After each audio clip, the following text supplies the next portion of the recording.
마약 중독의 이유와 상담 이렇게 돼 있습니다. 저는 법무부 공무원으로 한 34년 정도 근무를 했고요. 현재는 서울 소년분류심사원이라고 청소년들 이렇게 잘못하면 법원 재판 전에 이렇게 조사하고 의견을 제시하는 그런 업무를 하는 기관에 근무를 하고 있습니다. 학회에서 같이 일하고 있고요. 이 교육심리학을 기반으로 공부했고 상담이랑 정신건강 상담 관련 자격을 가지고 있습니다. 요 뒤에가 제복을 입고 있죠. 아까 말씀하신 대로 태국에 파견 갔을 때 이 정복 제복을 입고 있는 모습입니다.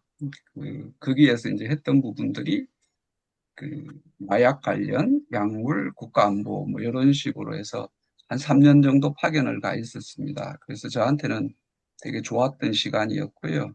그전엔 법무연수원 운영교수 그리고 우리 박준희 회장님과 같이 형사법무정책연구원에 그 법무부 파견관으로 근무를 했었습니다. 그리고 학교 상담 이사 뭐 이런 직함을 가지고 활동을 했었고 그 초기에 시작을 하다 보니까 운이 좋아서 2015년에 국가직무능력 NCS 개발위원 그리고 뭐 NCS 홈닥터 그다음 청산 출제위원 뭐 공무원 시험의 약물 부분 출제위원들을 아주 오래 했었습니다.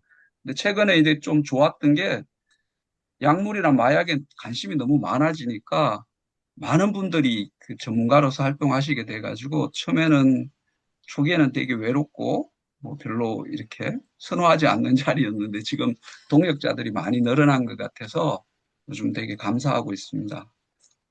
여러 교수님들도 잘 아시는 것과 같이 거의 마약은 뭐 이런 천연 마약과 합성 마약으로 분류가 되어 있죠. 그래서 사람이 살아가면서 생로병사하는 것처럼 태어나서 늙고 병들고 돌아가시는 것처럼 어떤 법령이나 제도도 필요에 의해서 시대의 요구에 의해서 만들어지는 것 같습니다. 예를 들자면 보이스피싱에 대한 문제가 없었을 때는 보이스피싱에 대한 관련 법규가 없었겠죠. 그리고 마약이나 약물의 문제가 없었을 때는 그 관련 법규나 규제가 필요하지 않았습니다. 그래서 어떤 법령이 살아나는 것도 생주이멸한다고 합니다. 법령이 생겨나게 된 원인 행위가 있을 겁니다. 그래서 아편을 규제하기 위해서 1957년에 그 마약법을 만들었거든요. 대마초가 청소년들한테 안 좋은 영향을 주면서 연예인들이 많이 하게 돼서 대마를 규제하기 위해서 대마관리법을 1976년에 만들었죠.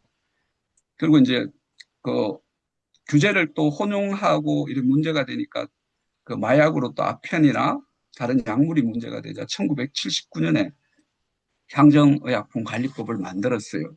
근데 이 법령이 나눠져 있다 보니까 이 관리가 좀 어려웠겠죠. 그래서 통합해서 마약류라는 법률로 통합하면서 2000년에 마약류 관리에 관한 법률로 통합이 됐습니다. 그래서 이 법령 또한 어떤 필요에 생겨났다가 머물렀다가 그다음에 필요가 없어지면 이 괴리가 생기면 떨어져 있다가 소멸되는 그런 과정을 겪게 되죠.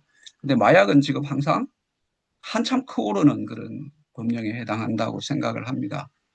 근데 우리가 이게 마약이 진짜 문제가 있을까요? 근데 저는 이렇게 주변에서 야, 이게 마약이 진짜 문제가 있을까? 언론이나 뭐 주변에서 너무 키운 게 아닐까? 이런 생각을 하는 분들을 많이 접해요. 그래서 대한민국이 마약 청정국의 지위를 잃었다. 뭐 이렇게 하시는 분들을 보면 그 마약 청정국이라는 표현은 사실은 저희들이 만들어서 쓰는 표현인데요. 마약류 범죄 개수는 인구 10만 명당 연간 마약 단속 인원이 20명, 5천만 명 기준으로는 1만 명이 넘으면 급증 위협이 있다. 그래서 마약류 범죄 개수가 엄청나게 올라갔다. 그래서 위험하다. 이렇게 표현하는 것을 마약 청정국 지위를 박탈당했다. 이렇게 이야기할 정도로 위기감을 주기 위해서 쓰는 용어인 것 같습니다. 그 대치동 학원에 마약 음료 여성 용의자로 근거돼가 피자가 4명이 근거가 됐는데요. 이걸 특히 우리 주변에서 위험하게 보는 이유가 불특정 다수에게 약물을 건네주고 약물 사용을 했다고 협박을 하고 돈을 받아내려고 하고 우리 아이들 누구나가 피해자가 될 수 있다는 점에서 상당히 위기를 느끼게 된 사건이죠. 그래서 이러한 것처럼 우리 주변에는 이미 다이어트 약이라든지 아니면은 뭐 이렇게 시험 치기 전에 집중력을 향상하는 약 뭐 이렇게 해서 상당히 가까이 접근해 있었는데 지금까지는 그냥 그런갑다 이렇게 지내온 것 같아요. 대표적인 게 19세 이하 마약류 사범 증가 추이를 보면은 19년에 119명에서 22년에 481명으로 증가를 했어요. 그래서 그 같은 기간 전체 마약 사범 증가율에 청소년들이 무려 10배 정도가 더 많이 늘어났다는 거죠. 이게 문제가 될 수 있는 게 304% 폭증했다 이러는데 이거는 지수 지표상의 문제인데 제가 서울소년원의 과장으로 근무하면서 설문조사를 이렇게 돌렸었어요. 그 법무부 차원에서 마약류 접촉 경험에 대해서 무기명으로 이렇게 받았었는데 무려 전체 인원의 10% 정도가 마약 해봤는데요. 근데 별로 위험하지 않았어요. 뭐 아무 상관이 없던데요. 저는 괜찮았어요. 이렇게 이야기를 합니다. 그래서 청소년기에는 25세까지 학문적으로 뇌라든지 성장이 이루어진다고 이렇게 보는 학설이 있는데 그 청소년기에 접했던 마약들은 조금만 접해도 장차 살아남는 많은 시간 동안 이 성장 발달이 이루어지는데 엄청난 위해를 가하게 되죠. 특히 펜타닐 같은 경우에는 단 2mg만 섭취를 해도 완전 치사량에 이릅니다. 어떤 사람을 상대로 약물 실험을 했는데 뭐 2mg 정도만 투여하면 완전히 그냥 100명이 다 죽는다는 그런 개수가 치사 개수인데 그 정도로 2mg만 해도 위험한 약물인 펜타닐이 과다 처방이 되고 있고 일반적으로 많은 처방이 되고 있는 상태 때문에 문제가 되어 언론에서 많이 떠들게 되었죠. 그래서 19세 이상 마약류 사범의 증가가 장차 성인이 되었을 때 마약 사범 증가랑 이어진다고 생각하면 이 인원이 적지 않은 인원이고 무려 이 인원에서 전체 시설 수용 인원의 한 10% 정도가 접촉 경험이 있고 사용 경험이 있다는 암수를 따지고 보면 음, 지금이 우리가 생각하는 것보다 훨씬 심각한 사태일 수 있다. 이렇게 말씀드릴 수 있겠습니다. 그럼 이 청소년 마약 사범이 왜 늘어날까요?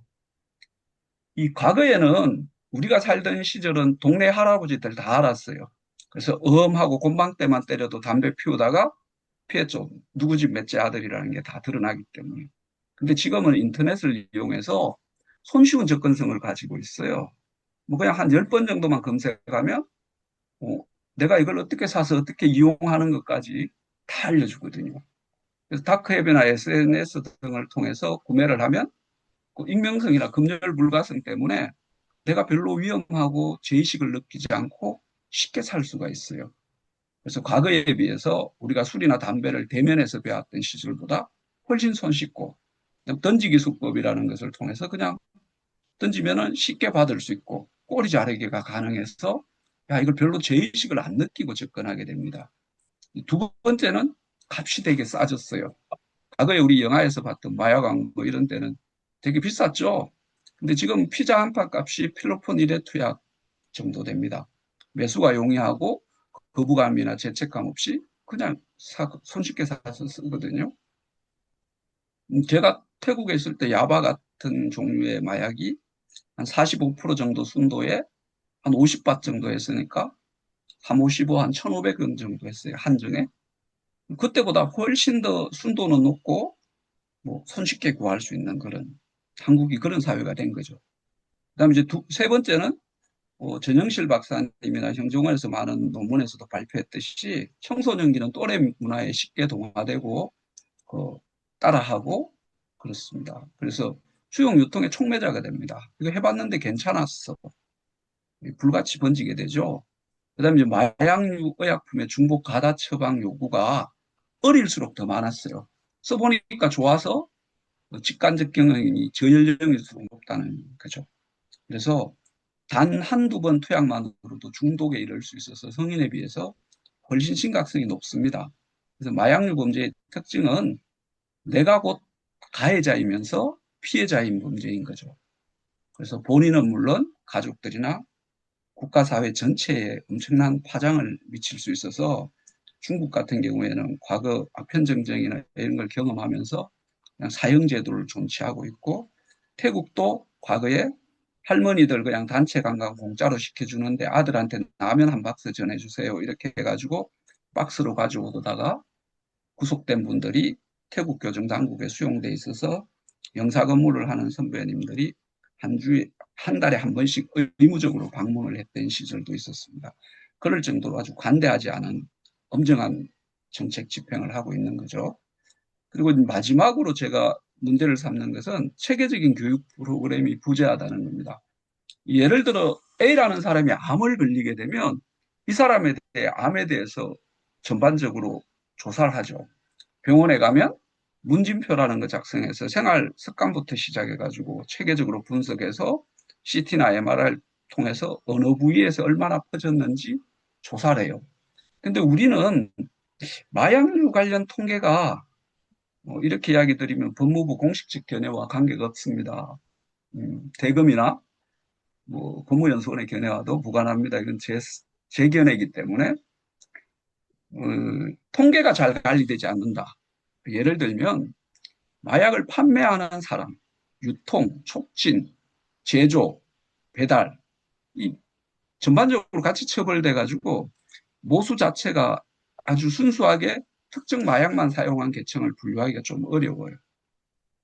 그래서 법무연수원에 제가 범죄 분석이라는 통계랑 책자를 작성하고 했었는데 지금 대검에 있는 범죄 분석이라든지 분석만으로도 이 표적이 되어 있지 않다. 그래서 통계 자체가 두루뭉실해서 정확한 표적을 잡아서 치료하기 어렵다. 그래서 보건관찰에서 하고 있는 수강이나 마태에서 하고 있는 수강을 법원에서 명령을 하는 경우에도 교육을 가보면 이렇게 이야기해요. 애들이. 선생님 저는 판매만 했거든요. 그 위험한 걸 제가 왜 해요? 이렇게 이야기해요. 저는 유통에만 관계했어요. 그리고 일반적으로 외국에서는 이거 사용하는 약물인데 한국만 안 되거든요. 이렇게 이야기해요. 그래서 우리가 임시 마약류 지정이라는 걸 해요. 법이 개정되기 전에 아이들이 너무 광범위하게 사용하기 때문에 그래서 식약처 간보로 마약류를 끊임없이 지정하고 끊임없이 추가하고 법령을 개정하는 그런 작업들을 하죠. 그래서 임시 마약류로 어떤 게 지정이 되는가는 간보라든지 홈페이지를 통해서 끊임없이 확인을 해야 되는 부분인데 그거는 확인할 수 있는데 거기에 맞는 타겟에 맞는 교육 프로그램이 부재하다는 거죠. 그래서 마약을 파는 사람, 사는 사람, 만드는 사람 다 다를 건데 또 마약의 종류, 마약류의 종류에 따라서 어느 정도 차이가 있죠. 근데 체계적인 어떤 교육 프로그램이나 이런 부분들은 두리뭉실하게 위험해요. 이런 정도인 것 같아요. 그래서 사범이 증가하는 원인에 대해서 효과적으로 차단할 수 없는 원인이 되기도 합니다. 5년간 조건부 기소유예 처분 현황입니다. 검찰에서 검사가 할 수 있는 것 중에 과거에는 선도 조건부 기소유예를 많이 안 했죠. 도표를 보면. 최근에 많이 해줘요. 교육 조건부 기소유예, 치료 조건부 기소유예 이렇게 하는데 어떠한 치료나 교육을 조건으로 뭐 기소를 유예하는 제도를 검사가 사용을 하고 있어요. 근데 이 제도가 꼭 필요한 이유가 어떤 범죄를 저질렀을 때 처벌과 동시에 치료가 이루어져야 되거든요.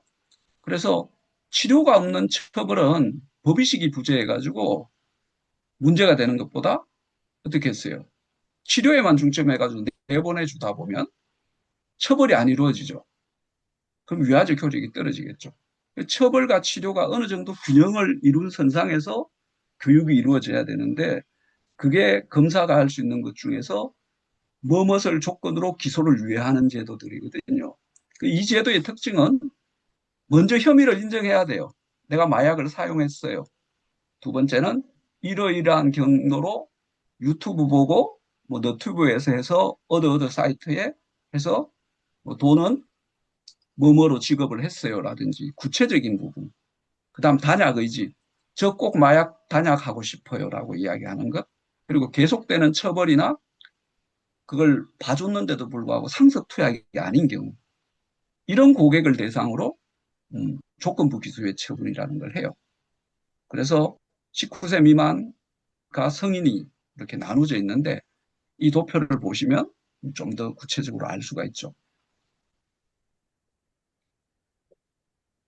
그래서 여기 또 다른 이야기를 하는 부분들이 똑같습니다. 여러 학자들이 주장하는 다크웹, SNS, 피자 한정값, 또래문화, 수용. 그리고 요 사범의 증가 원인 중에 또 다른 하나가 도마뱀 정책이 있어요. 도마뱀이 어떻습니까? 꼬리가 잡히면 꼬리 자르죠. 근데 우리는 대부분에 있어서 마약류 던지기를 하면 던지기 하는 아이를 처벌해요. 근데 범죄가 없어지려면 어떻게 해요? 원천 공장 폐수를 내보내는 공장을 잡아야 되잖아요. 그 공장에 파이프를 깔아준 사람 한두를 잡는다고 해서 폐수를 막을 수가 없잖아요. 그 뭔 말인가 하면은 범죄 수익 환수 제도가 필요하다는 겁니다. 그래서 대검에서는 범죄 수익을 끊임없이 환수하고 있는데 범죄 수입을 뺏지 않으면 중간에 밀매책이나 배달책은 얼마든지 바뀔 수 있고 육성할 수가 있거든요. 그래서 이런 꼬리 자르기들이 이루어지지 않도록 원청업체를 제한하는 방법들이 정책적으로 필요하다. 그래서 범죄 수익 환수 제도, 그걸 통해서 마약 치료 재활이나 치료 프로그램 개발 등에 다시 환류해서 써야 된다. 이런 주장을 제가 했었습니다. DSM-5라고는 저기 심리학이나 하신 분들은 되게 익숙하죠. 미국 정신의학 진단분류표에서 물질 및 중독 관련 중독 장애라고 해서 이런 물질 중독 장애하고 비물질 장애 이렇게 나누는 부분에 대해서 제가 말씀드렸습니다. 그다음 물질 사용 장애는 그 특정 물질을 반복적으로 사용해서 인지 행동 뭐 정신부터 시작해 신체적으로 다양한 문제가 발현되는 것, 그죠? 그리고 그럼에도 불구하고 중단하거나 조절하지 못하고 거의 계속 사용하게 되는 부적응 증상을 계속 겪게 되는 것. 핵심 증상으로 우리가 늘 배워왔던 내성이라든지 검단 증상이라든지 강박적 사용 이런 게 있어 말씀드립니다. 중독은 갈망이 너무 심해서 강박적으로 추구를 하는데요. 처음에는 행복하기 위해서 약물을 사용하는데 깨어나는 과정이나 나중에 보면 결국은 엄청나게 고통을 수반하기 때문에 사용 자체가 행복하지 않게 되는 거죠. 그래서 본인은 물론 가족과 사회에서 부정적인 결과를 초래하는데 이 사람들은 내가 언제든지 끊을 수 있다고 믿어요. 근데 지금 법무병원이죠. 치료감호소가 바뀌었는데 거기에 계시던 아주 유명한 분이 했던 명언이 있어요. 저희 직원이 상담을 하니까 뭐 이렇게 부모님이 훌륭하신 분이고 뭐 누님도 훌륭하신 분이고 그런데 당신은 왜 이 약물을 끊지 못하느냐? 그러니까 그분이 웃으면서 이렇게 이야기하더래요. 방금 담배 피우고 오셨죠? 그러니까 끊으려 하는데 해년마다 작심삼일고 담배를 다시 피우게 돼요. 이렇게 이야기를 하니까 그거보다 만 배는 좋아요. 한번 발을 들여놓으면 인간의 의지로서는 끊을 수가 없는 정도로 이러는데 그게 바로 도파민 회로가 끊임없이 망가져가지고 여러분들이 많이 보셨듯이 지시령을 하면 지가 계속 고통을 받으면서도 끊임없이 그 행동을 반복하는 것처럼 음, 완전히 와해되기 때문에 그래요. 처음에는 내가 필요해서 하다고 생각하고 언제든지 그만둘 수 있다고 생각하는데 그게 자신이 가해자이면서 피해자가 되가 끊임없이 반복을 하게 돼요. 그리고 거짓말도 하게 되고 추가로 비용 마련을 위해 범죄도 하게 되죠. 그래서 중독의 특성은 원인을 일으키는 어떤 물질은 너무 다양하고 중독이 되면 나타나는 행동들이 있고 그 다음에 내성이 있어요. 그 어떤 부분에 내성을 가지게 되면 처음에 약품을 그만큼 투여해서는 그 효과를 못 보죠. 태국에 있을 때 만났던 고객들도 처음에는 순도가 떨어지는 약품만으로도 충분히 즐거우셨는데 나중에 되면 순도도 높고 가격이 비싼 약품으로 자꾸 갈아타게 하거든요. 그렇게 하지 않으면 처음에 그 기쁨을 맛볼 수가 없거든요. 그래서 본인이 완전히 망가질 때까지 그걸 끊임없이 반복을 하게 됩니다.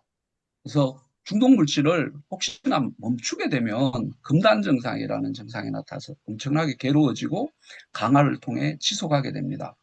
그래서 중독 물질은 행동의 남용이 나타납니다. 그래서 이거는 영화 중독 포스터인데요.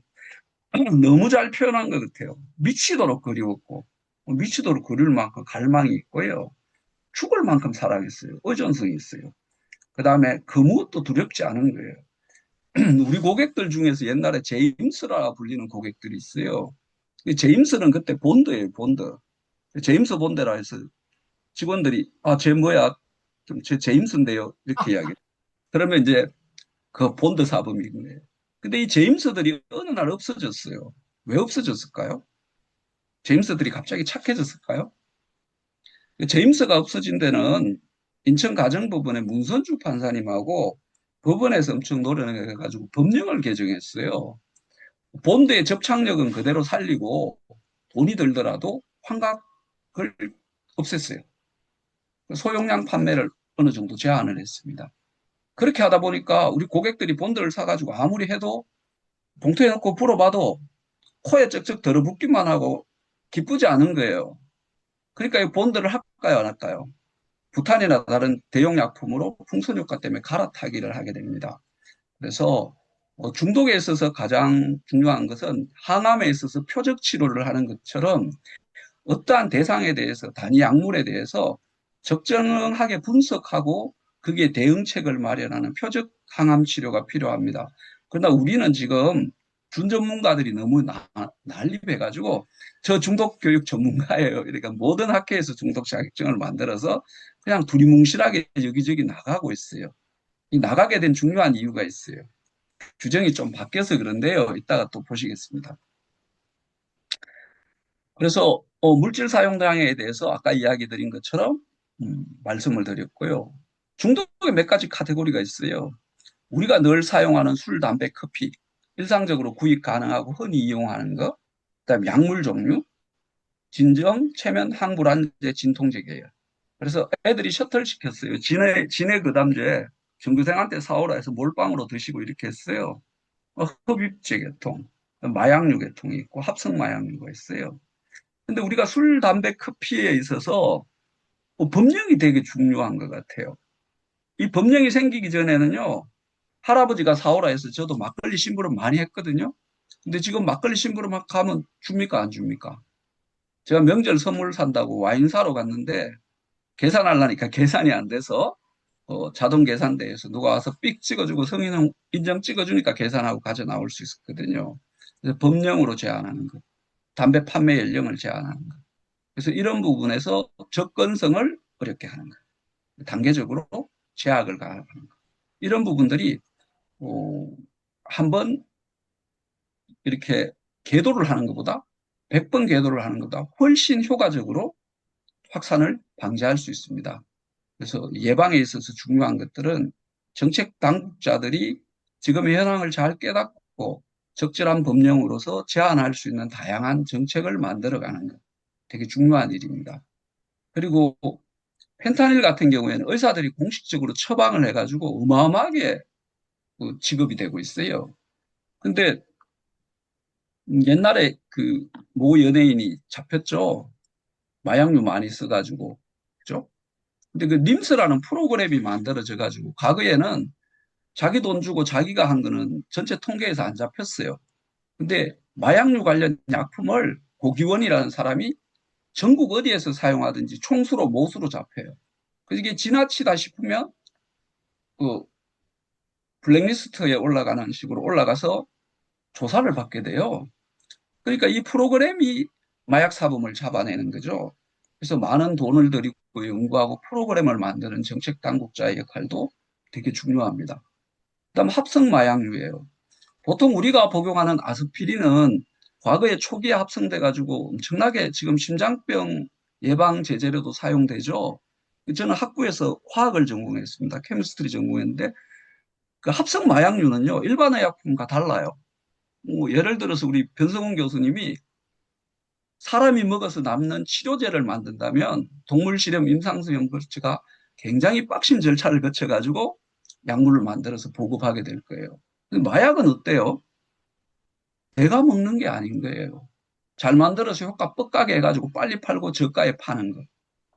대표적인 약물이 펜타닐이에요. 합성도 간단하고 공정이나 시설 적게 해가지고 많이 팔아먹을 수 있는 구조예요.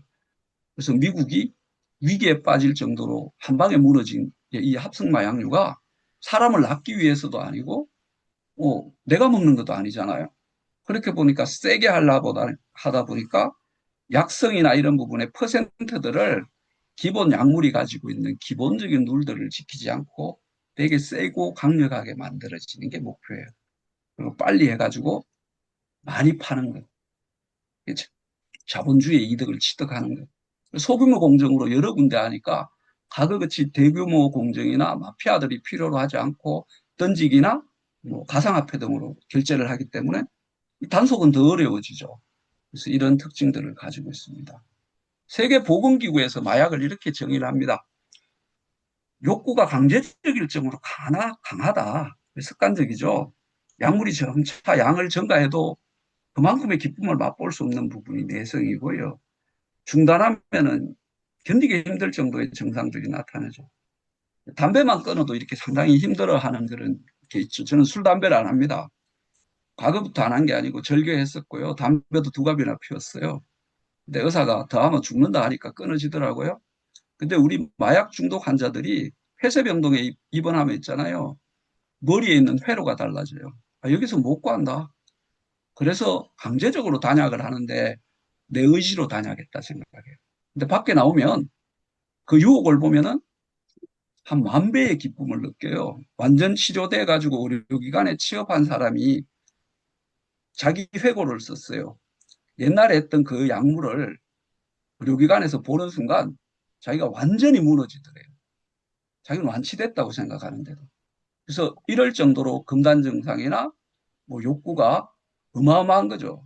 그 영화 포스트 중독인 것처럼, 중독에서 나오는 것처럼 미치도록 갈망하면서 죽는 것도 두려워하지 않는 정도 아주 뜨겁게 타오릅니다. 그래서 여기 진입하기 전에 차단하는 게 가장 안전한 정책이겠죠. 그래요? 그래서 개인에 국한되지 않고 피해가 이후 사회 전반에 미치게 되는 그런 겁니다. 양리작용을 보면 중추신경에 작용을 해서 흥분시키거나 억제함으로써 운동을 조정하는 중심적인 어떤 감각 체계를 조정하는 거죠. 중추신경 흥분제는 대표적인 게 우리가 뭐 커피 많이 드시죠. 저도 하루 5잔 먹어요. 의사가 석 잔을 줄이라 하는데 제가 살짝 두 잔 더 먹습니다. 지금도 커피 먹으면서 강의를 하는데 카페인, 니코틴, 코카인, 크랙, 메스암페타민, 그다음 엑시드 C, 메틸 페니데이트, GHC 뭐 이런 약물들이고요. 중추신경을 억제해서 효과를 부는 게 우리가 즐겁게 드시는 파전에 비 오면 생각나는 알코올, 그다음 제임스들이 많이 사용했던 본드, 가스, 신락, 아펜모르핀, 헤로인, 메사돈, 펜타닐, 프로포폴, 케타민, 수면제, 항불안제, 바비탈류, 디아제팜, 프로포로 이런 약물들이 있어요. 그래서 양리작용에서 흥분과 억제로 작용하는 것들은 시험 칠 때 양쪽을 나눠서 내면 되게 좋겠죠. 그래서 사지선다나 오지선다 때 제가 많이 쓰는 거였습니다. 법 집행 과정에서 예방 정책을 보면 아까 제가 이야기 드린 제일 중요한 것들이 저는 법적 제재의 강화라고 생각을 해요. 이 법 제재를 강화하는 방법들은 표적을 다양하게 연구해서 법적으로 아주 디테일하게 제한을 하는 방법들이 있겠죠. 그래서 이 예방이라는 건 1차 예방, 2차 예방, 3차 예방으로 나누어지는데 이 부분들을 나눠서 볼게요. 제가 되게 중요하게 생각하는 부분이라서 법 과정에서 보면 제도권에서는 학교나 청비센터가 1차 예방, 사용을 예방하는 거예요. 학교폭력 예방교육처럼 포괄적으로 다 교육을 하는 거죠. 그래서 약물 남용 교육 프로그램이나 법적 제재 강화, 대중매체 홍보 이게 가장 이상적인 교육 형태예요. 그래서 유치원부터 어르신들까지 죽을 때까지 해야 되는 거예요.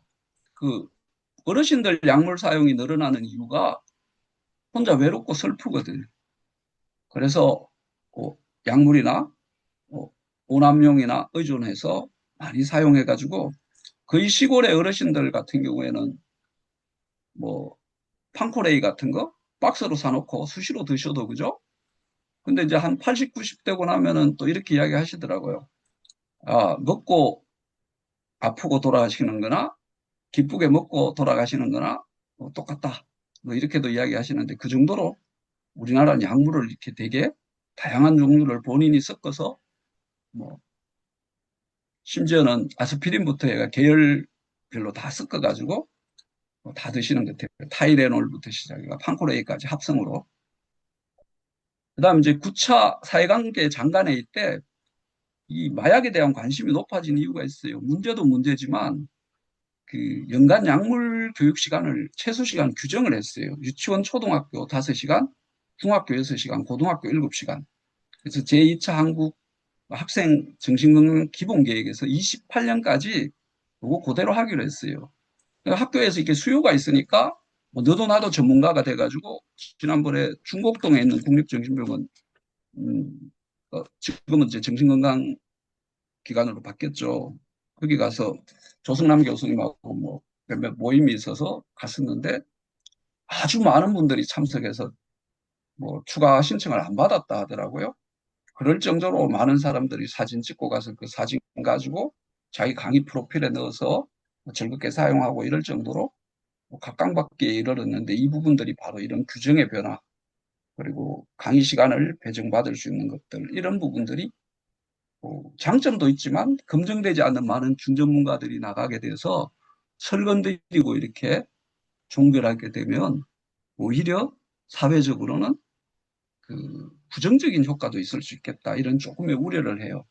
그래서 학회 중심의 어떤 자격증이나 이런 제도에 대해서 조금 걱정하는 부분들이 그런 부분입니다. 2차 예방은 조기 개혁입니다. 살짝 담근 사람들 빨리 빼내는 것. 부작용이 완전 발현되기 전에.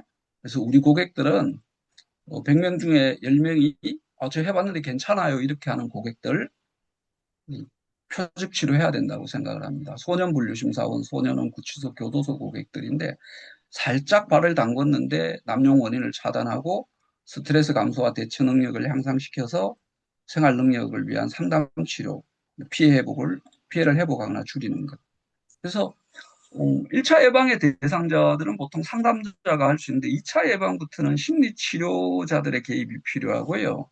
3차 예방에서는 치료 재활, 재발 예방이기 때문에 약물이 필요하기 때문에 여기는 의사의 개입이 필요한 부분이기도 합니다. 근데 교도소, 국립변무병원, 보호관찰소는 갔다 오셔가지고 약물 남용이나 강박적 사용을 하고 이 사람들의 문제 파급 행위를 감소하면서 적극적 의료적 심리적 치료를 포함하는 것 어떤 관찰과 보호의 개입 반복이고 소진이에요. 그 처벌과 치료를 병행하기 때문에 끊임없이 회복된 것 같다가 또 재발하면서 담당자를 번아웃 시키죠. 그래서 이 전투에서 누가 이길지는 참 의문이 들 정도로 완전히 무너져 버립니다. 그래서 소변 검사를 하기도 하고 때때로는 무작위 검사도 하고 불시 단속도 실시하고 이런 모든 방법을 사용하는데 이게 과연 표적을 정확히 표적 항암 치료처럼 찾아서 치료할 수 있는가? 이런 쪽에는 정책을 하는 사람으로서 여전히 좀 의문을 가지는 부분이 있어요. 중독의 정의는 이렇습니다. 현상의 발생과 정상에 있어서 유전적, 정신사회적, 환경적 영향을 받는 일차적인 부분이 있고요. 이 진행성이라는 거예요. 치명적 위험을 유발하는 만성 질환이면서 최근에 뇌질환이라는 개념이 추가가 됐죠. 그래서 이런 정도로 진행성 질병의 개념이에요. 그래서 처벌과 치료를 동시에 병행할 수 있는 부분들. 근데 법적인 제한으로 대한민국엔 국립법무병원이 있는데 병상이 상당히 놀아가고 있는 그런 부분도 있어요. 좀 아이러니하죠. 그래서 그런 부분에 조금 정책적인 당국자들이 생각을 좀 했으면 좋겠다. 저는 정책 집행자이기 때문에 그런 부분이 있습니다. 우리나라 치료 실태는 이렇게 통합이 됐고요. 이 법령으로 인해서 의사의 보고 의무가 삭제되고요. 비밀 보장하에서 어디서든 치료를 받을 수 있고 치료 보호 제도가 활성화됐어요. 그래서 법적 치료의 종류는 이렇습니다. 치료 보호, 치료 조건부 기소유예, 교육 조건부 기소유예, 선도 조건부 기소유예, 집행유예, 수강명령, 치료 과목가 있는데 이게 되게 쉬워요. 상담을 하는 분이나 교육학을 하는 분에게 있어서 법적 용어는 어려운데요. 대한민국은 엄청 좋은 나라입니다. 네이버에 한가 다음군이 있어서 쳐가지고 치료보호 쳐가지고 법제처에 가서 법령을 검색하면 국법부터 신법까지 한글 파일로 내려받아서 개정 이유까지 조문을 다 찾아볼 수 있어요.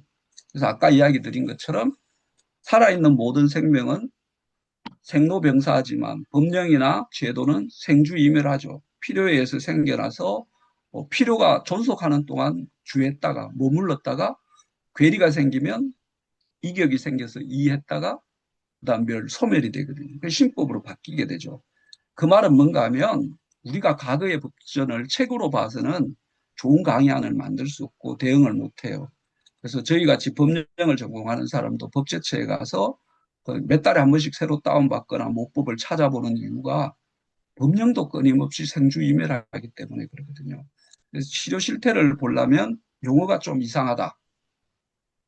법제처 법령 검색 들어가서 용어를 쳐서 한글 파일로 다운받아서 보시면 어디 가셔도 완벽한 전문가로서 강의를 할 수 있어요. 제가 법무연수원 근무할 때 소년법 강의를 한다고 법령을 좀 찾아갖고 첨부를 해야 되겠다 이러니까 저희 후배 계장님이 선배님 퇴근하세요. 제가 내일 아침까지 해놓겠습니다. 이래요. 그래서 기분 좋게 퇴근했는데 아침에 와보니까 법령이 메일로 와 있어요. 보니까 오탈자가 중간중간에 있고 이상한 거예요. 그래서 보니까 그 직원은 성실하게 소년법을 워드로 다 쳤어요. 책 보고 법정으로. 근데 그때도 법제처 들어가서 한글 파일 다운받으면 오탈자 하나도 없이 그대로 찾을 수가 있거든요. 그래서 과거의 할아버지들은 손주, 손녀가 오는 추석을 기다리면서 역에서 이불 들고 밤을 새면서 표를 끊어서 보내주셨죠. 그러나 그런 손주, 손녀를 사랑하거나 그런 마음들은 지금 어때요? 롯데리아 키오스크에서 맡깁니다. 그래서 정책이라는 것이 고객 중심적으로 만들어져야 되는데 할아버지 할머니 재교육 안 하고 스타벅스 커피부터 시작해가지고 기차표 끊는 것까지 뭐 벽들이 막 생겨나고 있죠. 그래서 제가 롯데리아 가서 주문을 하면서 한참 고민하고 있는데 뒤에서 할아버지 제가 해드릴까요? 이렇게 이야기해서 깜짝 놀랐습니다. 염색하고 다녀야 되겠다 생각했는데 바로 이런 겁니다. 그 법적 치료의 종류라든지 주변 것들을 잘 보는 법령 검색이 필요하다. 그리고 우리의 고객인 중독자는 어떤 분들인가요? 법을 두려워하지 않아요. 스릴을 즐기고 영웅심리에 빠지고 규칙, 질서, 예의, 도덕이 와해돼요. 왜 그럴까요? 책임감이 부족해져요. 남 탓 자기중심적으로 하고 정직하지 않아요. 자신을 못 믿어요. 내 영혼까지 내가 팔아서 마약을 사고 싶거든요. 그 이유가 바로 이런 것들 때문에요. 중독 치료와 전투를 비교하는데 중독 치료는 해독 치료하고 동기 강화하고 생활 양식 변화하고 끊임없이 재발 예방하면서 싸워가는 과정인데 우리가 아는 전쟁도 마찬가지예요. 우크라이나 전투처럼 부상을 회복하고 전쟁 동기를 강화하고 PRI 같은 사격훈련, 예비 전 단계 훈련이라든지 전략 훈련을 하면서 끊임없이 강화시키잖아요. 이게 계속 반복되는 거예요. 소모전처럼. 완치가 없이 계속 치료와 반복을 경험하게 되는 거죠. 우리가 상담자로서 이게 왜 이게 이렇게 거짓말하고 무너지나 보면은 세티의 이론으로 보면 이게 관계의 정도를 이렇게 표시를 한다면 가족이나 친척 이렇게 밴딩이 이루어지는데 물질이라는 친구랑 이렇게 강하게 이루어져 있어요. 이 모든 관계를 단절하더라도 이 친구하고만 친하면 아까 중독 포스트처럼 죽을 만큼 사랑해서 미치도록 사랑하고 어? 죽음도 두렵지 않아요. 본다 한 친구가 다리를 다쳐와서 제가 물었어요. 야, 왜 다쳤어? 그러니까 약물한 상태에서 택시가 오는데 발로 차면 날아갈 것 같아서 차봤는데 다리가 부러졌대요. 그리고 우리한테 왔던 고객들이 밖에 나가면 6개월간 추적 조사해가 그 친구한테 전화를 하는데 한번 전화하니까 부모가 우시더라고요. 옥상 이쪽에서 저쪽을 걸어서 갈 수 있다 생각하고 걷다가 떨어져서 죽은 사건이 있어요. 그래서 그 부모가 국가가 적절하게 왜 그때 내보냈냐. 끝까지 당신이 잡고 있었어야지. 이렇게 이야기하셨어요. 근데 법에는 제가 교육할 수 있는 기간이 경과되면 불법 구금이 되죠. 대한민국은 인권이 강물처럼 흐르는 나라이기 때문에 그 누구도 그 법을 피해갈 수 없어요. 그죠? 그 대상자가 죽고 나면 누군가에게 이렇게 하소연을 하면서 화를 내시겠죠. 그래서 마음도 아프지만 그 고객을 우리가 강제로 더 남아서 치료를 할 수 있는 방법들은 없습니다. 그죠? 자, 치료의 목표는 이렇습니다. 단약은 최종 목표가 아니고 기본 목표고요. 치료의 최종 목표는 보람된 인생을 사는 거예요. 죽음에 대한 생각이나 약물이 방해 요소이므로 제거할 필요성이 있는 걸 강조하고 뭐 긍정적인 어떤 이런 부분들, 자신이 치료가 되어야 하는 부분 때문에 자조 모임 같은 거 참여하고 본인을 강사로 쓰기도 해요. 근데 이게 이중관계에 있어서 상담에 있어서는 다른 문제를 또 야기하기도 합니다. 그죠? 우리의 고객들이나 강사님들이 약물의 효과성에 대해서 지나치게 언급을 하게 되면 우리의 고객들은 어때요? 아, 좋겠네, 한번 해볼까? 이렇게 생각하게 돼요. 그래서 검증된 강사라든지 자격자의 뭐 치료라든지 이런 부분이 필요한 부분인데 아직은 약물의 대체에 있어서는 우리나라는 아직 기본적으로 학도병 수준이다. 그래서 교련복 입고 M1 총 들고 나갔던 시대나 별로 다르지 않다. 지금 드론이 막 날아다니고 원격 포격을 하는 이런 시절에 표적 항암 치료를 하기는 적절하지 않은 대책을 가지고 있다. 뭐 이렇게 이야기하면 되게 욕을 해요. 그래서 법무부의 공식 입장과는 무관합니다. 개인적인 생각입니다. 논의 및 제언은 이렇습니다. 예방교육은 중요하다. 근데 1차 예방, 2차 예방, 3차 예방이 있는데 뭐 갔다 온 고객도 예방이라는 거죠. 그죠? 그래서 아까 여기 계시는 분들은 오늘 들으신 분은 잘 아실 거예요. 그죠? 표적 치료가 가능할 정도의 통계의 신뢰도가 필요하다. 마약류를 팔았던 사람, 만들었던 사람, 유통에 관계했던 사람, 던지게 했던 사람, 똑같이 마약 사범으로 수강을 교육받고 이렇게 하는 것은 국가 행정력의 낭비고 표적 치료를 불가능하게 하죠. 그래서 정선된 통계가 필요하다. 그래서 대검이나 법무부나 통계를 전공한 사람, 그 학자들이 필요한데 제가 1998년, 99년에 법무부 식립치료 프로그램집도 쓰고 R&D 팀에서 일을 했는데 지금 그 팀들이 다 없어졌어요. 왜 없어졌겠어요? 더 시급한 일이 많은 거예요. 그리고 심사원에서 진단하거나 뭐 이런 기능들이 전국의 심사원 4개를 다 없앴어요. 청소년 인구가 줄어들 거라고 예측하고 야, 이 진단 기능 다 없애자 했어요.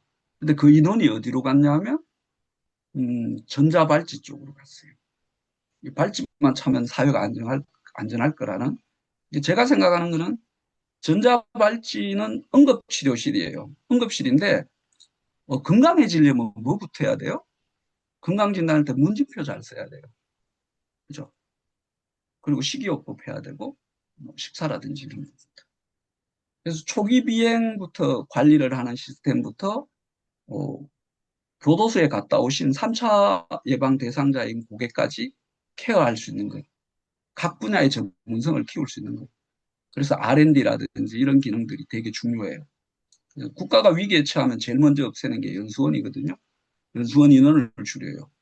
교육 기능을 줄이거든요. 기초과학에서 투자를 해야 한다면서 통계라든지 이런 쪽을 담당하는 인력을 급격히 줄여버립니다. 그러면 아무리 좋은 연구라도 신뢰도와 타당도를 기본으로 하지 않는 통계로 하는 연구는 무의미해요. 미국에서 대학교에서 처음에 여학생 입학을 거부했을 때 거부의 논란의 중심에 섰던 게 입학하면 여학생의 33%가 교직원하고 결혼하는 문란한 생활을 한다 이랬어요. 근데 그 통계의 내용에서 이래요. 5년간 여학생 3명이 입학했는데 한 명의 여학생이 고등학교부터 사귀는 대학 교직원이랑 교직원이 된 친구랑 결혼했어요. 33.3%가 무려 교직원이랑 결혼해서 연합 분위기를 해친다. 그럼 모수가 뭔지, 몇 명인지, 얼마의 기간 동안 했는지, 그 우리나라 선거에 있어서 선호도 조사랑 비슷한 오류를 보이는 거죠. 그래서 표적 치료가 가능하기 위해서는 정상적인 통계를 낼 수 있는 인력의 육성이 필요하다. 그죠? 그런 이야기를 간단히 합니다. 관련 법과 제도의 정비를 통해 끊임없이 피드백이 필요하다. 자격 검증 제도라든지 뭐 흡연이라든지 음주에 관한 연령이라든지 그리고 끊임없이 임시 마약류를 지정해서 마약의 확산을 방지하는 거라든지 그죠? 그래서 뭐 의사의 신고 의무제를 없애서 뭐 치료가 가능하게 하고 자발적으로 와서 하는 거. 뭐 이런 다양한 논의들이 필요하겠죠. 지금까지의 내용은 이 책에 나와 있는 겁니다. 청소년 마약류 중독의 이해와 상담 이래갖고 법무병원 조성남 원장님하고 저하고 이래 학지사에서 공제해가지고 음, 2024년 10월에 국무위원 과천식당에서 출판기념회를 했었거든요. 그래서 우리 저기 범죄학회에서도 오셨습니다. 우리 예. 네네 그랬던 부분이고 이 책에 근거한 겁니다. 그래서 제가 한 게 다 정설이고 옳다는 말씀은 드릴 수 없는데 비교적 최근에 나와 있고 관련 통계들을 찾아볼 수 있는 근거들을 제시했기 때문에 뭐 잘 보시고요. 혹시라도 책을 꼭 받고 싶다. 뭐 이런 분이 계시면 구매하셔도 되지만 야, 나 오늘 강의 들었는데 꼭 한 권 붙여줬으면 좋겠다. 그러면 제가 이름 써서 하나 붙여드릴 수도 있습니다. 개인적으로 저한테 연락 주시면 전화번호는 이런 사람이고요. 소사모 골뱅이 코리아.kr이죠. 공식 메일인데 이 의미가 있어요. 처음에 만들어지고 제가 젊은 시절부터 했던 게 소년을 사랑하는 모임을 했었어요. 그게 소사모입니다. 그래서 해외 파견 갈 때도 제 전화번호를 바꾸지 않고 했던 게 고아인 아이들이 줄에 서달라고 부탁했는데 번호가 바뀌면 안 되겠다 싶어서 나가 있는 3년을 전화를 정지시켜 놓고 나갔어요. 들어오니까 010으로 바꾸라고 나라에서 난리를 쳐서 019-544-8002를 010-5544-8002로 바꿨어요. 근데도 묘하게 찾아서 저한테 연락한 고객들이 있어요. 제자 중에는 소년원 출신인데 경찰이 된 친구도 3명이 있어요. 여청계에 있는 친구, 교통계에 있는 친구도 있고 제가 반장으로 엄청 예뻐했던 친구는 10년 전자발찌 차고 저를 다시 과장 때 찾아와서 앞에서 막 울더라고요. 그래서 이게 나만 혼자 할 수 있는 게 아니다. 동력자들이 같이 해야 되는 아주 중요한 일이다. 이런 생각을 했습니다. 그래서 저는 이 말을 되게 좋아해요. 강의안마다 써놓는데 사회적 약자에 대한 배려가 지나쳐 권리가 되고 권리가 일상이 되는 그날을 꿈꾸며 그래서 이런 날이 오면 좋겠어요. 그래서 정부미를 내년 6월까지는 할 것 같은데 퇴직하면은 좀 더 자유로운 관점에서 일을 할 수 있지 않나 이렇게 해서 퇴직은 또 새로운 희망을 주는 그런 기대를 합니다. 그래서 두서없이 제 발표를 마쳤고요. 혹시라도 궁금한 점이 있으시면 음, 이렇게 메일을 주시거나 여기 살아있는 전화번호입니다. 이 번호로 연락을 주시면 제가 아는 범위 내에서 같이 고민하고 배우겠습니다. 경청해 주셔서 고맙습니다. 이상입니다.